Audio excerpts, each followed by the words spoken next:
ಎನ್ಆರ್ಪುರ ಸುದ್ದಿ ಸಮಾಚಾರಕ್ಕೆ ಸ್ವಾಗತ. ಇಂದು ಬುಧವಾರ. ನಾನು ಪಲ್ಲವಿ ಪ್ರಶಾಂತ್ ಎಡಗೆರೆ. ಸುದ್ದಿಗಳ ವಿವರ. ನಾಗರಿಕ ಸಮಾಜದಲ್ಲಿ ಚಿಕ್ಕಬಳ್ಳಾಪುರ ಶಾಸಕ ಪ್ರದೀಪ್ ಈಶ್ವರ್ ಅನಾಗರಿಕರಂತೆ ವರ್ತಿಸಿದ್ದಾರೆ ಎಂದು ಜೆಡಿಎಸ್ ರಾಷ್ಟ್ರೀಯ ವಕ್ತಾರ ಸುಧಾಕರ್ ಶೆಟ್ಟಿ ಆಕ್ರೋಶ ವ್ಯಕ್ತಪಡಿಸಿದರು. ಅವರು ಮಂಗಳವಾರ ಪಟ್ಟಣದ ಜೆಡಿಎಸ್ ಕಚೇರಿಯಲ್ಲಿ ಪತ್ರಿಕಾಗೋಷ್ಠಿ ಉದ್ದೇಶಿಸಿ ಮಾತನಾಡಿದರು. ರಾಜ್ಯದ ಹಿರಿಯ ಮತ್ತು ಪ್ರಮುಖ ನಾಯಕರನ್ನು ಹೀಯಾಳಿಸುವುದು, ಅವರ ಬಗ್ಗೆ ಅವಹೇಳನಕಾರಿ ಹೇಳಿಕೆಯನ್ನು ನೀಡುತ್ತಿದ್ದಾರೆ. ಜನರ ಮತ್ತು ರೈತರ ಪರವಾಗಿರುವ ನಮ್ಮ ನಾಯಕರಾದ ಎಚ್.ಡಿ. ಕುಮಾರಸ್ವಾಮಿ ವಿರುದ್ಧ ನಾಲಿಗೆ ಹರಿಬಿಟ್ಟಿದ್ದಾರೆ. ನಮ್ಮ ನಾಯಕರ ಮೇಲೆ ಇಲ್ಲಸಲ್ಲದ ಆರೋಪ ಮಾಡುತ್ತಿರುವುದು ಖಂಡನೀಯ. ನಮ್ಮ ನಾಯಕರ ವಿರುದ್ಧ ಅನಾವಶ್ಯಕವಾಗಿ ಮಾತನಾಡಿದರೆ ನೀವು ಯಾವುದೇ ಕಾರ್ಯಕ್ರಮಕ್ಕೂ ಹೋದರೂ ನಮ್ಮ ಕಾರ್ಯಕರ್ತರು ನಿಮಗೆ ಸರಿಯಾದ ಪಾಠ ಕಲಿಸುತ್ತಾರೆ ಎಂದು ಎಚ್ಚರಿಕೆ ನೀಡಿದರು. ಇತ್ತೀಚೆಗೆ ನಡೆದ ಕೆಂಪೇಗೌಡ ಜಯಂತಿಯಂದು ಪ್ರದೀಪ್ ಈಶ್ವರ್ ನಡೆದುಕೊಂಡ ವರ್ತನೆಯಿಂದ ವೇದಿಕೆಯಲ್ಲಿದ್ದ ನಾಯಕರು ತಲೆ ತಗ್ಗಿಸಿ ವೇದಿಕೆ ಹಂಚಿಕೊಳ್ಳುವುದಕ್ಕೆ ಹಿಂದೇಟು ಹಾಕಿದ್ದಾರೆ. ನೀವು ಉತ್ತಮವಾದ ವಿದ್ಯಾಸಂಸ್ಥೆಯನ್ನು ನಡೆಸುತ್ತಿದ್ದೀರಿ. ನಿಮ್ಮ ಕಾಲೇಜಿನಲ್ಲಿ ವ್ಯಾಸಂಗ ಮಾಡುತ್ತಿರುವ ವಿದ್ಯಾರ್ಥಿಗಳು ಮತ್ತು ಪೋಷಕರು ತಲೆ ತಗ್ಗಿಸುವಂತಹ ಕೆಲಸ ಮಾಡಬೇಡಿ. ಪದೇ ಪದೇ ನಮ್ಮ ಕ್ಷೇತ್ರಕ್ಕೆ ಬನ್ನಿ, ನೋಡಿಕೊಳ್ಳುತ್ತೇನೆ ಎಂದು ಪ್ರದೀಪ್ ಈಶ್ವರ್ ಹೇಳಿದ್ದಾರೆ. ಮೊದಲು ನೀವು ರಾಜೀನಾಮೆ ನೀಡಿ ನಿಮ್ಮ ಕ್ಷೇತ್ರಕ್ಕೆ ಕರೆಯಿರಿ. ಆಗ ನಮ್ಮ ಪಕ್ಷದ ಕಾರ್ಯಕರ್ತರೇ ನಿಮ್ಮನ್ನು ಸೋಲಿಸುತ್ತಾರೆ ಎಂದರು. ಈ ಸಂದರ್ಭದಲ್ಲಿ ಜೆಡಿಎಸ್ ತಾಲೂಕು ಅಧ್ಯಕ್ಷ ಚಂದ್ರಶೇಖರ್, ಮುಖಂಡರಾದ ಶಿವದಾಸ್, ಸುಭಾನ್, ಉಪೇಂದ್ರ, ಹೂವಣ್ಣ, ಚಂದ್ರು, ಎಜಿ ವಿಜಯ್ ಮತ್ತಿತರರು ಇದ್ದರು. ಸಂವಿಧಾನಿಕವಾದ ಪದಗಳನ್ನು ಬಳಸುವ ಶ್ರೀ ಪ್ರದೀಪ್ ಈಶ್ವರ್ ಅವರನ್ನ ನೀವಾಗಿ ಶಿಸ್ತುಗೆ ತರಬೇಕು ಅನ್ನೋ ಮಾತನ್ನು ಈ ಸಮಯದಲ್ಲಿ ಒತ್ತಾಯ ಮಾಡ್ತೇನೆ. ಇದರಿಂದ ಡಿ.ಕೆ. ಶಿವಕುಮಾರ್ ಅವರ ಮೇಲೆ ರಾಜ್ಯದ ಸಾಧಾರಣದವರಿಂದ ಹಿಡಿದು ರಾಷ್ಟ್ರ ಮಟ್ಟದ ನಮ್ಮ ರಾಷ್ಟ್ರದ ಪ್ರಧಾನಿಯವರಿಗೂ ಟೀಕೆ ಮಾಡ್ತೀನಿ. ತನ್ನ ಇತಿಮಿತಿಯನ್ನು ಅರಿತುಕೊಳ್ಳದೇ ಇರುವಂತಹ ಒಬ್ಬ ಶಾಸಕ ಇದ್ರೆ ಅದು ಪ್ರದೀಪ್ ಈಶ್ವರ್.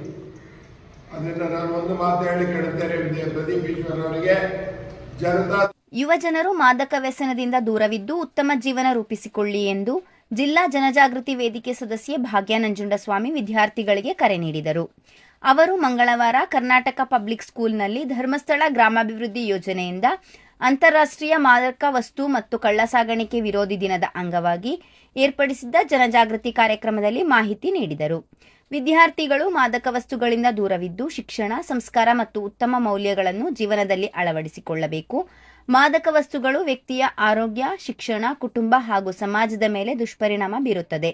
ಪ್ರಾರಂಭದಲ್ಲಿ ಕುತೂಹಲ ಅಥವಾ ಸ್ನೇಹಿತರ ಒತ್ತಾಯಕ್ಕೆ ಒಳಗಾಗಿ ಮಾದಕ ವಸ್ತುಗಳನ್ನು ಸೇವಿಸುತ್ತಾರೆ. ನಂತರ ಚಟವಾಗಿ ಪರಿಣಮಿಸಿ ಜೀವವನ್ನೇ ಕಳೆದುಕೊಳ್ಳುತ್ತಾರೆ ಎಂದರು. ಇಂದು ಧರ್ಮಸ್ಥಳ ಗ್ರಾಮಾಭಿವೃದ್ಧಿ ಯೋಜನೆಯ ವತಿಯಿಂದ ರಾಜ್ಯದ 1000ಕ್ಕೂ ಹೆಚ್ಚು ಶಾಲೆಗಳಲ್ಲಿ ಏಕಕಾಲದಲ್ಲಿ ಆನ್ಲೈನ್ ಮೂಲಕ ವಿಶೇಷ ಜಾಗೃತಿ ಕಾರ್ಯಕ್ರಮ ಹಮ್ಮಿಕೊಳ್ಳಲಾಗಿದೆ ಎಂದರು. ವೇದಿಕೆಯಲ್ಲಿ ಕೆಪಿಎಸ್ ಶಾಲೆಯ ಮುಖ್ಯೋಪಾಧ್ಯಾಯ ರುದ್ರಪ್ಪ, ಶಿಕ್ಷಕ ರಾಮಪ್ಪ, ಎನ್ಆರ್ಪುರ ವಲಯ ಮೇಲ್ವಿಚಾರಕ ರತನ್ ಶೆಟ್ಟಿ, ಕೊಪ್ಪ ಎನ್ಆರ್ಪುರ ಕಚೇರಿ ಮ್ಯಾನೇಜರ್ ಶ್ರೀಕಾಂತ್, ಸೇವಾ ಪ್ರತಿನಿಧಿ ಶಶಿಕಲಾ, ಸಾಮಾನ್ಯ ಸೇವಾ ಕೇಂದ್ರದ ಸಿಬ್ಬಂದಿ ಅರ್ಪಿತಾ ಮತ್ತಿತರರು ಇದ್ದರು.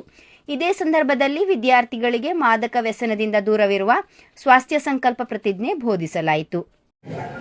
ಒಂದು ದೇಶ ನಿಲ್ಲೋದು ಯಾವುದನ್ನ ಅಂತ ಹೇಳಿದ್ರೆ ಆ ದೇಶದ ಗಟ್ಟಿಯಾದಂತಹ ಬಲವಾದಂತಹ ಒಂದು ಸಂಸ್ಕೃತಿ ಇತಿಹಾಸವನ್ನು ನೋಡಿ, ಬೇರೆ ಬೇರೆ ಇತಿಹಾಸಗಳು, ಎಷ್ಟೋ ಸಮಾಜಗಳು, ಎಷ್ಟೋ ಪರಂಪರೆಗಳು ಒಂದೊಂದೇ ಏಳಿಗೆ ನಾಶವಾಗಿ ಹೋಗಿದ್ದಾವೆ.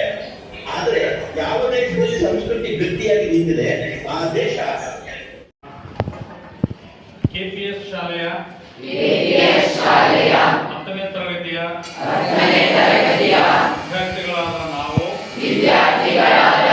ನರಸಿಂಹರಾಜಪುರ ತಾಲೂಕಿನ ಮೆಣಸೂರು ಗ್ರಾಮದ ಮತಗಟ್ಟೆ ಸಂಖ್ಯೆ 26ರ ವ್ಯಾಪ್ತಿಯಲ್ಲಿ ನಿವೃತ್ತ ಶಿಕ್ಷಕ ಹಾಗೂ ನಿವೃತ್ತಿ ನಂತರವೂ 12 ವರ್ಷಗಳ ಕಾಲ ಮತಗಟ್ಟೆ ಅಧಿಕಾರಿಯಾಗಿ ಸೇವೆ ಸಲ್ಲಿಸಿದ್ದ ಗಣಪತಿ ಅವರು ಎಸ್ಐಆರ್ ಕಾರ್ಯಕ್ರಮಕ್ಕೆ ಮಂಗಳವಾರ ಚಾಲನೆ ನೀಡಿದರು.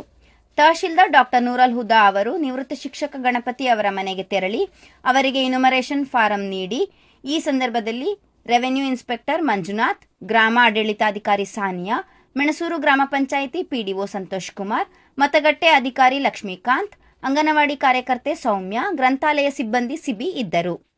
ನಂತರ ತಹಶೀಲ್ದಾರ್ ಡಾಕ್ಟರ್ ನೂರಲ್ ಹುದಾ ಅವರು ಬಿಕಣಬೂರು ಗ್ರಾಮದ ಮಲೆನಾಡು ಅಭಿವೃದ್ಧಿ ನಿಗಮದ ಮಾಜಿ ಅಧ್ಯಕ್ಷೆ ಬಿಸಿ ಗೀತಾ ಅವರ ಮನೆಗೆ ಭೇಟಿ ನೀಡಿ ಇನ್ಯುಮರೇಷನ್ ಫಾರಂ ನೀಡಿ ಎಸ್ಐಆರ್ ಬಗ್ಗೆ ಮಾಹಿತಿ ನೀಡಿದರು.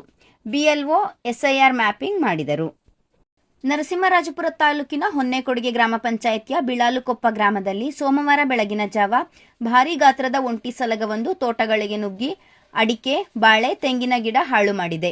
ಬಿಳಾಲುಕೊಪ್ಪದ ಗ್ರಾಮದ ಹಸುಡಿಯ ಟಿವಿ ಉರ್ಮಿಸ್ ಎಂಬುವರ ತೋಟಕ್ಕೆ ನುಗ್ಗಿದ ಒಂಟಿ ಸಲಗವು 50 ಅಡಿಕೆ ಮರ, 22 ತೆಂಗಿನ ಮರ, 100 ಬಾಳೆಗಿಡ ಹಾಳು ಮಾಡಿದೆ. ಇದರ ಜೊತೆಗೆ ಮನೆಯ ಮುಂಭಾಗದ ಕಬ್ಬಿಣದ ಗೇಟನ್ನು ಮುರಿದು ಹಾಳು ಮಾಡಿದೆ. ಅಲ್ಲದೆ 10 ನಿಮಿಷಗಳ ಕಾಲ ಟಿವಿ ಉರ್ಮಿಸ್ ಮುಂಭಾಗದಲ್ಲೇ ನಿಂತು ಅಲ್ಲಿದ್ದ ಕಬ್ಬಿನ ಗಿಡವನ್ನು ತಿಂದು ಹಾಕಿದೆ. ತೋಟದಿಂದ ಹೊರಗೆ ಹೋಗುವಾಗ ಅಲ್ಲಿದ್ದ ಮರದ ಗೇಟನ್ನು ಪುಡಿ ಪುಡಿ ಮಾಡಿದೆ. ನಂತರ ಪಕ್ಕದ KS ನಾಗರಾಜ್ ಎಂಬುವರ ತೋಟಕ್ಕೆ ನುಗ್ಗಿದ ಒಂಟಿ ಸಲಗವು 150 ಅಡಿಕೆ ಮರ, 8 ತೆಂಗಿನ ಗಿಡ, 250 ಬಾಳೆ ಮರ ಹಾಳು ಮಾಡಿದೆ.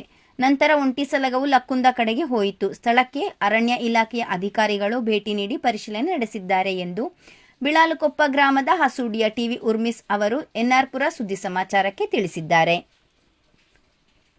ತಾಲೂಕಿನ ಸುದ್ದಿ ಸಮಾಚಾರಗಳಿಗಾಗಿ ಸದಾ ಕೇಳ್ತಾ ಇರಿ NR ಪುರ ಸುದ್ದಿ ಸಮಾಚಾರ. ವಂದನೆಗಳು.